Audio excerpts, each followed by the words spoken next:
Welcome to a special edition of the Public Works Podcast. I've got my road dog with me here, Shane Silsby, and we're going to be talking about something that happened this week. We like to keep it hot and fresh and fresh off the presses for you.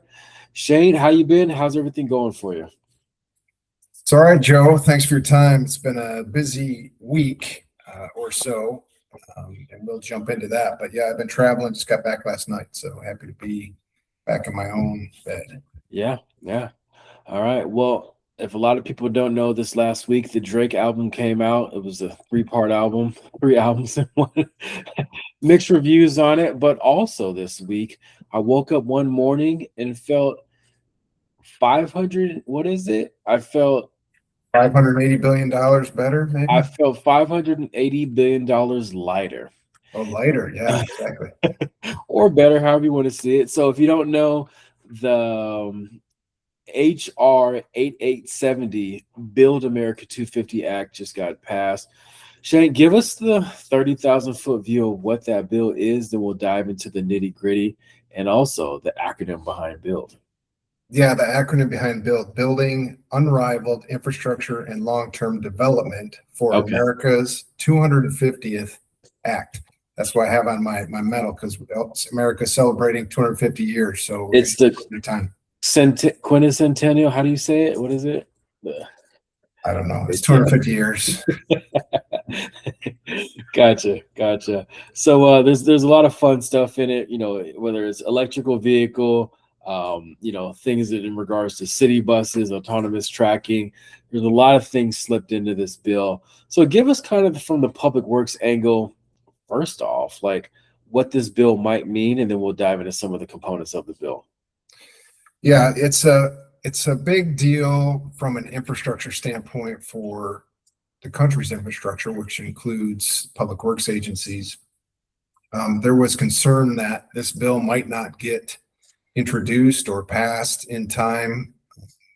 The Infrastructure Investment and Jobs Act, our current infrastructure bill, ends September 30th of this year. So if there was not another law introduced, then you wouldn't have infrastructure funding in general. So we didn't know when it was going to be released. Now, Sunday night, it got released last Sunday night, and I was flying in and I landed in DC Sunday night. And then the news flash came up and we had a bill framework to talk about initially, and then the details rolled out. And then there was a committee meeting with markups on Thursday. And so now we're reporting on Friday with the latest news on all of that. But there was a bit of political strategy or theater with that.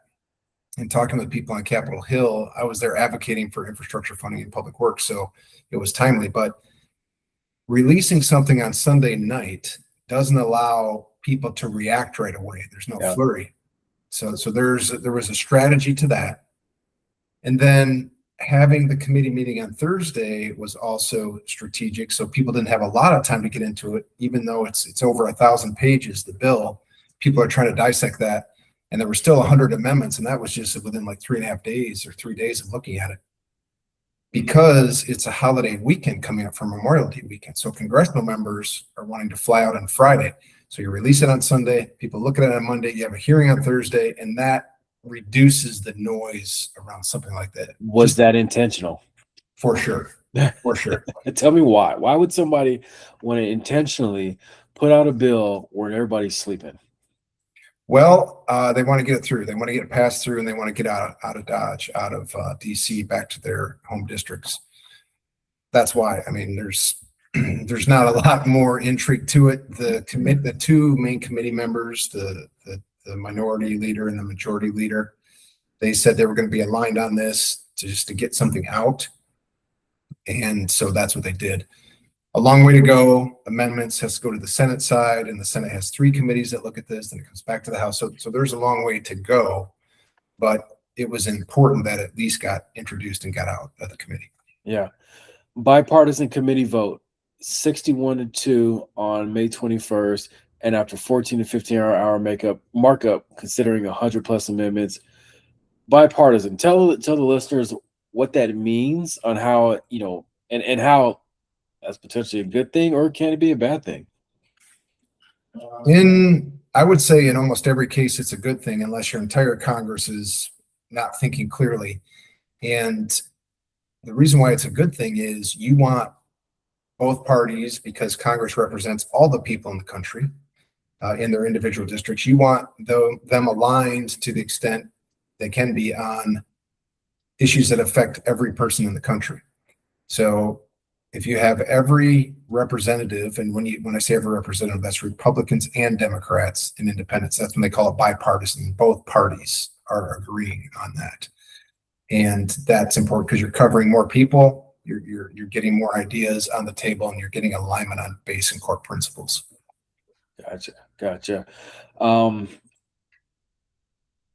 every 5 years, Congress says, "Hey, we got to figure this out. We got to kind of come back to the table, figure out how we can help Americans move around the country." Why is it every 5 years? Why is it not every two? Why is it not every 10? And then also this bill, like 580 billion, it can go up year after year after year. So why is there such a disparity in, or why isn't there a disparity on when it comes out and then how the price is locked in on a certain rate?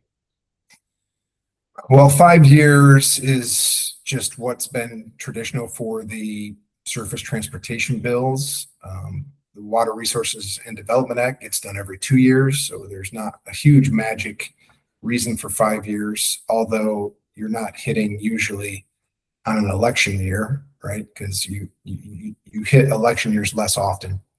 So that could be a reason, but really it's just to give some certainty, because the projects in the transportation world highway projects generally are so big and massive, they need multiple years to roll out. So you want to have some level of certainty going forward that you're going to have funding for those projects. So that's why you want a multi-year authorization. Sure. Both of us have played sports in the past, and you might get on a team where, you play basketball. They might be focused on shooting threes a lot.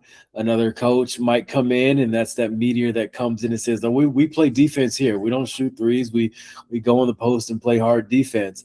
The IIJA to build the Build America 250. What are some of the differences or even similarities in the bills or the focuses of what Congress is trying to get across? Yeah, good question. And the 250, right? America's 250th. So I was just joking around with our, birthday reminder here of America. You win, Joe. I'll get this to you later. But when I was there in DC, also, they were building all these structures along the Capitol Mall to get ready for the big 4th of July celebration for the America's birthday. So the main difference is IIJA, Infrastructure Investment and Jobs Act, is an infrastructure bill different than a strict surface transportation bill. Transportation is part of infrastructure, but infrastructure is just not transportation. So in the IIJA, we had water, we had energy, we had electric vehicles, we had some green initiatives. We had other things included in that bill. And that was unique. One of the first times that had happened. The other thing that was unique about it is it included advanced appropriations authority. What in the world does that mean, right? That means Congress, through the law, approved those allocations of that funding for 5 years, approved it all. It wasn't subject to annual appropriations. So the reason why that's important is as you have Congress changes or the coach changes on your team, like you said, in this case, it said we're running the same offense or the same defense for 5 years. Okay. So that gave really good predictability for those programs. There were some challenges when the administration changed over and they didn't exactly administer the programs how Congress intended. Excuse me. But it gave the rest of the formulaic dollars and all of that stuff advanced approvals, if you will, every year that money is going to be allocated. So what's the difference? The Build America 250 Act does not have advanced appropriations.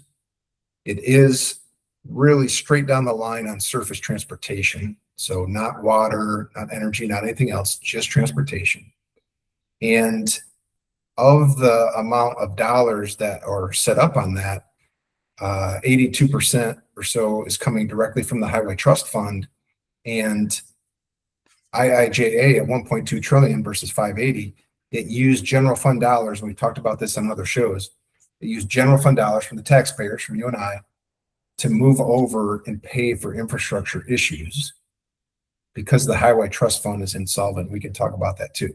But the highway trust fund is funded through gas tax dollars. So this bill, Build America 250, doesn't use general fund dollars to come over, which is why it's a lot less.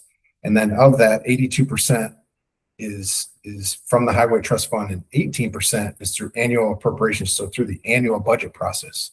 So 18% of that for the next 5 years is also not guaranteed because it's subject to, budgets and shutdowns and all those discussions every year. Yeah, yeah. Formula funding versus discretionary. If you allow me to kind of define a formula, if this, then that happens. If you have this many miles of road, this many population, you get a certain amount of funds. Discretionary, we feel like maybe, check the temperature, you get this many funds. Why is there a lean back and towards formula versus discretionary like it might have been for the IIJA? Good question. Discretionary are basically grants. It's a way that local agencies can get direct access to federal dollars. Formula, it all goes to the states, and then you're lucky if you get something out of the back end. And through IIJA, we didn't really see the formulaic trickle all the way down in a sub-allocation fashion. Some converted it to grants at the regional level, and then you could submit for discretionary grants. So IIJA was a 60-40 split percentage. 60% formula based on the math, population, 40% set up for discretionary grant programs that your city could apply directly to the federal government to get that money. The initial indications here on the Build America 250 is it's going to be a 90-10 split. So 90% formula, only 10% for discretionary grant programs. Gotcha. Interesting. Climate equity resilience, the last reauthorization, this bill narrows that lens. This bill takes it from a wide view into something smaller. What gets gained and lost when the lens focuses and shifts, when it goes from wide to tight? What's gained and what's lost? Well, what's lost is all of those other programs that fill in the infrastructure definition, everything that's not directly transportation. Electric initiatives, climate initiatives, resilience initiatives, water, things like that. So that's what gets lost. What gets gained, if you're trying to be an optimist, is a focus on some of the categories that have been traditional transportation categories for bills. So, but what that means is those other categories need to get handled somehow in other bills or with other funding. So that's kind of the gain and loss on that. Yeah. The this bill kind of represents a new trust fund for highways, a new way to fund, building out the infrastructure. Are we finally having an honest conversation about America's infrastructure, or is this kind of one of those instances where, well, let's let the next people figure it out? I mean, this bill, only using really the highway trust fund and focusing on surface transportation, is not, I wouldn't call it very innovative. I think it's a baseline bill, but sometimes that's how you get a larger coalition of people to agree to move something forward. So that just getting something forward, as I said in the beginning, is generally good. One of the innovative things I would say in this bill is creating a new funding source, and that is charging electric vehicles and hybrid plug-in vehicles an annual fee because they don't pay into the gas tax system right through. They don't use gas, so they don't get charged the gas tax. So that's a good thing that all users pay, because the highway trust fund, what the inputs into that from the federal gas tax, has not been adjusted for 30 plus years. So that when we talk about the highway trust fund being insolvent, that's why there's not enough money coming in to cover all of the needs. So this is the first time in 30 years we've had some quote new funding sources come into play for the highway trust fund. Whether it's net new, I'm not sure, because those vehicles were not paying in anyway. So maybe it would have been a loss, and now you're just getting that back. So at least we're not losing more theoretically than if that fee wasn't in place as part of the bill. Sure. And on the local side, there's a number going around that only 22% will hit local governments. Why are they saying that? I guess, where is that number coming from? And then what does that mean to local governments who say, "Oh, this is great, 580 billion, but we only get 22% of that." Yeah, at 22% is kind of a combined number.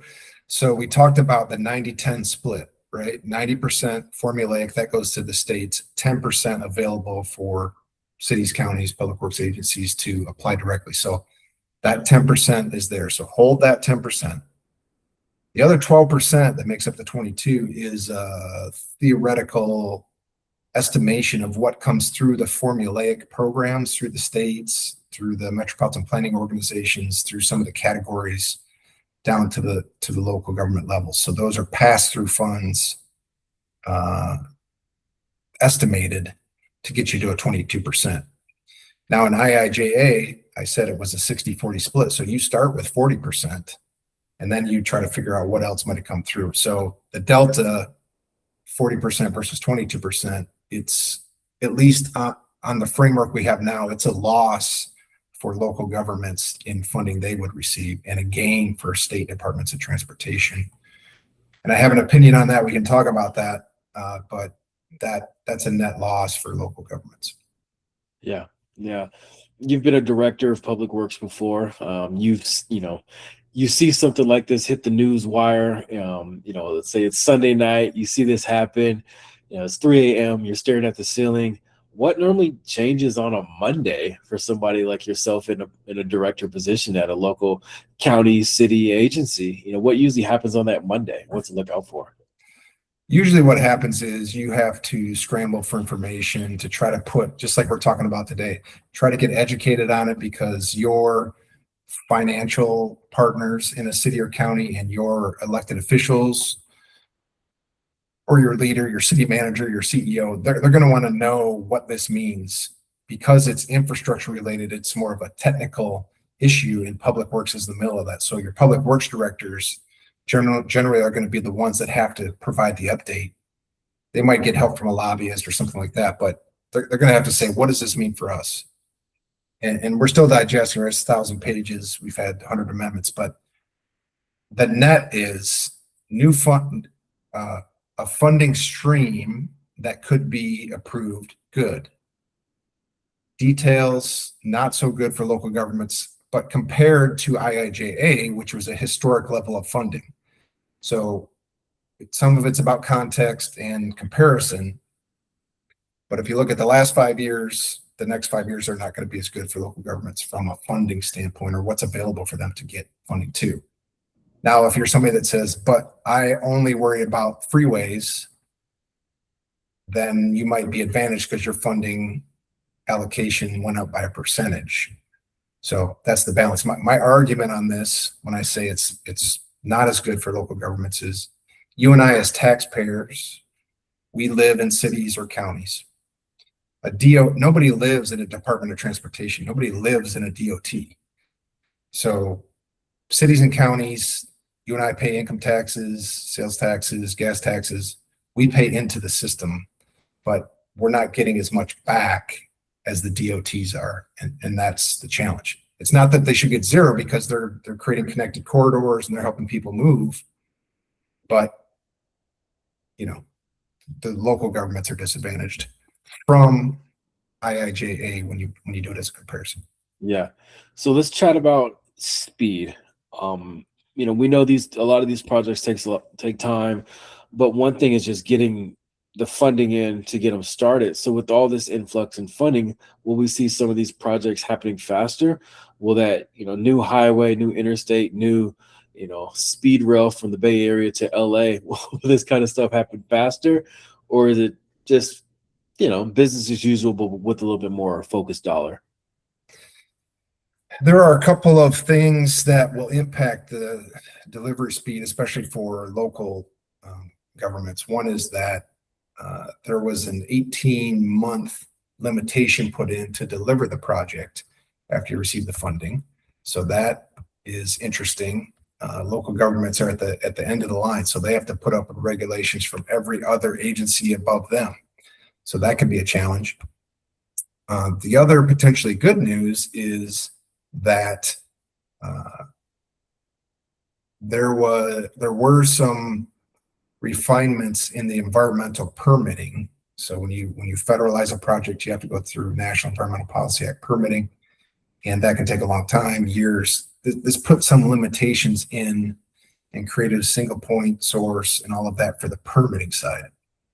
So if an agency is sophisticated enough to deliver the project, they'll be held to a deadline of 18 months, potentially faster, and their permitting should go faster. So the answer to your question should be yes, if they can get enough funding to actually deliver the project. Yeah.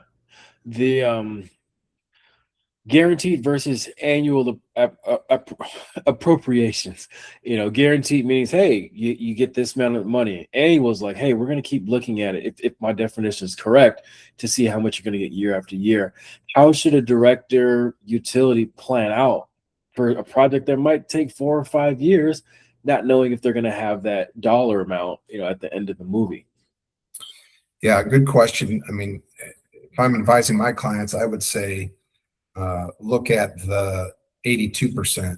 Don't necessarily rely on the 18% that's subject to annual appropriations. That's like $106 billion every year.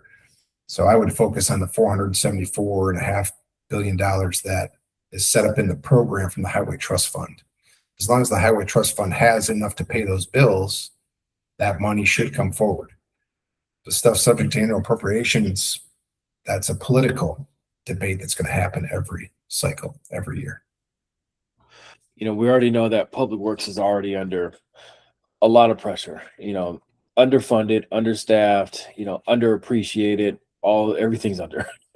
What does this bill do in regards to helping out deferred maintenance, inflation, climate impacts, workforce development?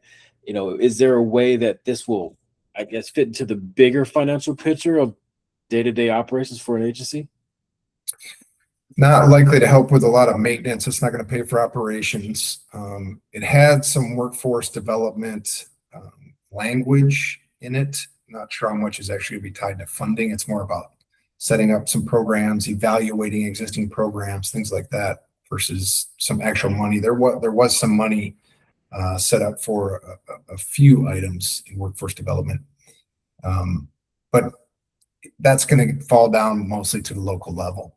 That's what I'm seeing here. That you're not going to get a ton of federal help in those areas. We always focus on the aging infrastructure, $580 billion to beef up the infrastructure. When is there going to be $580 billion to beef up the aging workforce? Those operators who are leaving, taking the institutionalized knowledge and help patching those gaps in with those entering into the industry.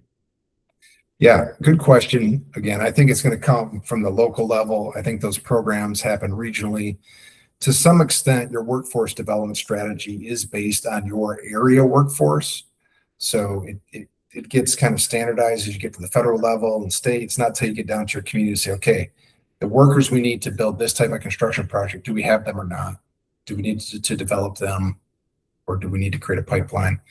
So it's more aspirational at the federal level, and then it goes down from there. The Senate still has to deliberate on the bill. It hasn't been passed yet or released yet. Should a public works director, leader, somebody in an agency right now make any moves? Should they be, freaking out, or should it be business as usual? What would you do in a situation like this where this could happen or it could change? Yeah, I would be trying to get any expenditures linked to the IIJA funding done before those get clawed back, because we did hear when we were on Capitol Hill, that's one of the things that could occur to help pay for this, is they might pull money from the IIJA funding if it's not expended or it's not obligated. They pull it. And so I would want to get all of that expended as soon as I could, productively, so I didn't lose that for my agency. And then I can go over the timeline a little bit about how this bill could be finalized and what they should look at for timing. Yeah, let's hear the timeline. All right, I'm going to try to share this. This is an estimate, right? Subject to all the things that have to happen. But yeah, today is Friday, May 22nd, for those who might be watching in 2031 when this bill is on the table again. Right. So the committee markup, you said it passed 61 to 200 amendments, not all accepted. That was May 21st. We're talking on May 22nd. So other House committees there are like natural resources, energy, there's finance, banking. There's others that contribute, but the House transportation infrastructure is the primary. Then you send it over to the Senate side, right? Or they have to release their version of the bill. And then up here's kind of the House side. So then the House goes through their elements and they do this kind of end of summer, getting into fall a little bit. Here, September 30th, IIJA expires. That's the end of the federal fiscal year. But by that time, this is saying it's unlikely that this Build America 250 Act is going to be completely through all those committees, and House and Senate are going to all agree. They're saying that's unlikely. And so what happens is you have what's called a continuing resolution or short-term extension that would happen the first day, or at least by the first day of the new fiscal year. And then you go into the end of 26 and 27, conference committee, Senate, final passage, Senate and House, and then full implementation into the next, end of spring of 2027. So that's why when I said in the beginning, the important thing is it actually got introduced because it starts this timeline. You can already see they're projecting it's going to be passed when IIJ is going to end. So every day it wouldn't have got introduced, this pushes forward that much more. So yeah, that's what we're seeing conservatively on the schedule. No, for sure. You spent a lot of time on Capitol Hill in the last maybe month or two. What's usually the morale, the tone, the push of local government on Capitol Hill? Like, how should advocating change, or should it stay the same? Or, kind of give us the tone of Capitol Hill in regards to local government. Yeah, my advice is to advocate if you can, or have somebody representing you there if you can. You think about the tens of thousands of agencies all over the country.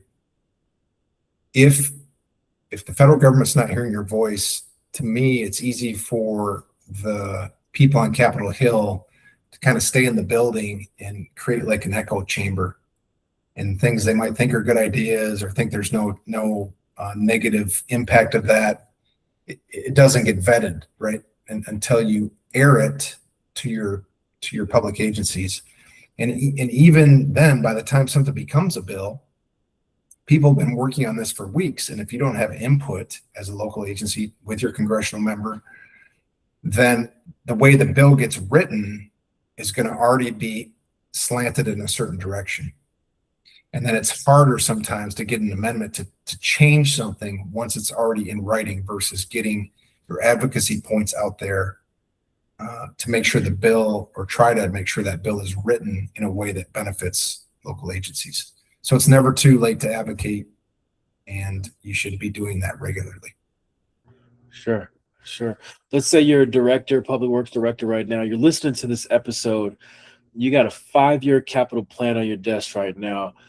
What's the conversation you should be having with your team, and your board this quarter, regardless of how Congress, lands on the final bill? Well, again, I think I would say get any federal funds we have. Let's try to figure out how to get those delivered as productively as possible. Let's start to do the screen of this bill and provide comments to our legislators, because even though it made it out of committee, I just explained there are other committees to go through. You can talk to your senators. It has to come back through other committees in the House. So get your comments out there and be as clear and precise and productive as you can. A couple of things that I think are unlikely to be changed even with advocacy. And I'll just pull this up real quick.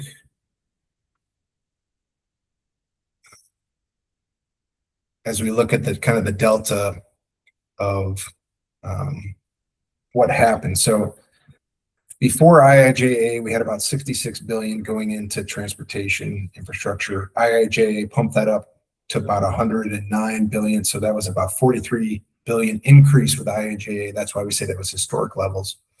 And then the Build America 250 drops it down to about 85 billion a year for transportation. So that's a loss of $24 billion a year because of not wanting that to use those general fund shifts. So that's something I think is unlikely to change at this point, is a shift to use general fund dollars, just because the committee is taking that as a structural framework. But the other thing the committee did here is they removed all these programs right on the right. You talked about a little bit, carbon reduction, national electric vehicle charging initiative, the protect formula, which is particularly important for coastal states. It's a resilience program protecting against, either wildfires or coastal storm damage or floods. That's been effectively removed as a grant. It comes back a little bit with some money under the Highway Trust Fund. Neighborhood access and equity, gone. Reconnecting pilot, communities pilot, gone. So those are things I don't think are coming back. Protect is the one that even the agencies that are supporting the bill have questioned because of the value of that program. I think this program is caught up a little bit in politics because people say, well, that's a climate change thing, resilience and sustain. Well, it's just facts, right? We have more billion-dollar disasters every year than we did the year before. So that one, I mean, potentially you could advocate and say we want to protect back. I'm not sure the funding levels are going to change that much. So if you're advocating, I think that could be a challenge in funding levels. What I would recommend folks advocate on, if you're just saying, okay, you're in the public works industry, you've been an executive both on the public and private side, what would you do? Well, I would look at specific line item changes you think are important for how you deliver your services or your projects. But the big one is, I would try to force through legislation, through the law,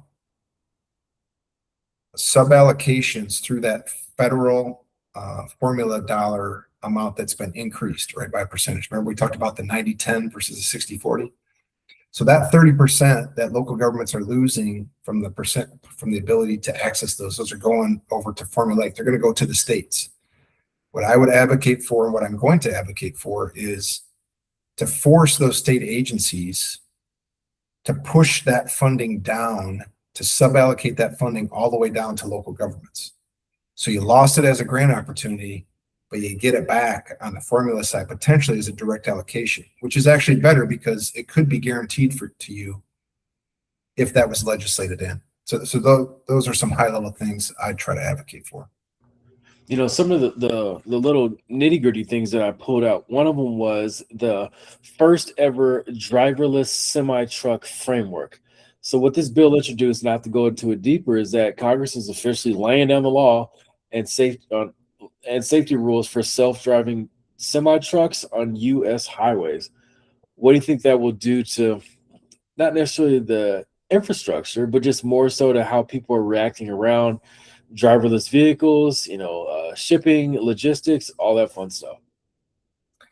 I think it's a good move. I don't know how much money is behind that, or if it's just more of a program statement or regulatory element, but there was this big push to automate trucking, right? Semi trucks, to have driverless trucks, because we had a workforce issue. So because we weren't able to solve that workforce issue, you and I were talking about later, they said, well, we'll just have driverless trucks, right? Automated vehicles. And that's a big risk to folks generally on the highways, right? If it's not done correctly. If it's done correctly, it might even be safer, but just put some rules and some guardrails around that, if approved, which I think is likely warranted.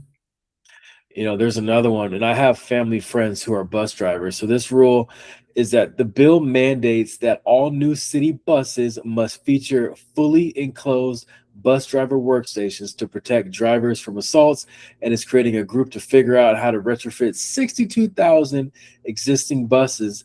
It's fascinating hyper-specific safety law hidden in a giant infrastructure package. So all those who are driving the buses, how can that be a bad thing? How can you be on the other side of the aisle voting against that? I think it's all good. I mean, that's part of the problem with trying to legislate where there are so many needs, is there are a lot of good things you can do. The challenge can be, does that rise to the level of priority that you fund that over something else? Right. Yeah, and then who pays for it? Right. It's all great ideas, but they only have so much money. Yeah. And speaking of money, I did have a graphic here I can share on. Sure. We mentioned those verbally, but I can show you the graphic here of the deltas. So this basically shows, and I mentioned like 24 billion or so, and that's some of these added up and a few other details, but you can see the pre-IIJ levels in these categories in the gray here. You can see the IIJA, Infrastructure Investment Jobs Act, or the Bipartisan Infrastructure Law in the lighter blue. And then you can see in the darker blue what's being proposed under the Build America 250 Act. So under highways, under airports, under transit, and under multimodal capital, you can see those drops. Yeah. So you compare it against, 5 or 6 years ago.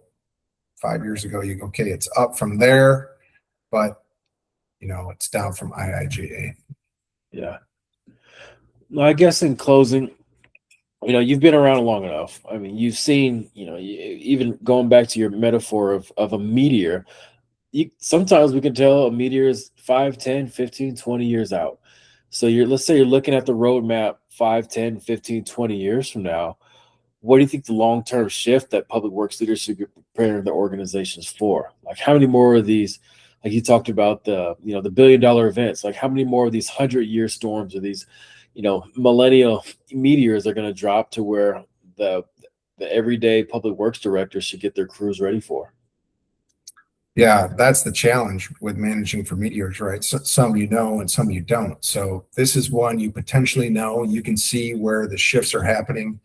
More focus on bridges and rail and mainline highways, less focus on other things you might be wanting to do for your community. So identifying those things that might not receive funding going forward and coming up with an alternate plan or shifting, that's one. Two is evaluating your infrastructure for things that have the ability to get funded more under this new program. Pull those up. And then the other thing is just organizational effectiveness, which I talk about a lot, and being as effective and efficient as you can be every day through improvements, so that when that meteor hits, you're more likely to be able to withstand that disruption. Yeah. All right. Anything we didn't cover about the Build America Act? No, I think there's plenty of things we didn't cover. It's a 1,000-page bill, right? But for top line, I think you can see what's happening. Shift to DOTs, less opportunities for local governments, but having a bill in place is better than not. Getting it started is better than not. Having bipartisan efforts are good because they usually don't get unwound later. And if you're going to DC, just for 4th of July, you're going to see all these big parades, all this stuff built, and celebrating the 250th birthday for the U.S. Love it. To all the listeners out there, if you have any questions, please put them in the comments below. Shane or myself, most likely Shane, will get those answered for you. Again, this is something that is relevant to all of us, whether it starts, whether we're on the federal level all the way down to the local rural level. So please put up whatever questions you had. If you want to go deeper, you can find Shane on LinkedIn. But yeah, Shane, once again, thanks for hopping on and untangling these tough topics, things that are way out of my scope and pay grade, but it's fun to learn about, and it's fun to be able to distill this information down to those who want to learn it. So I appreciate you always hopping on. Thanks, Joe. Appreciate you getting this message out to our colleagues in the public works industry. Sure thing. All right. Well, this has been the Public Works Podcast, and thank you everybody for tuning in.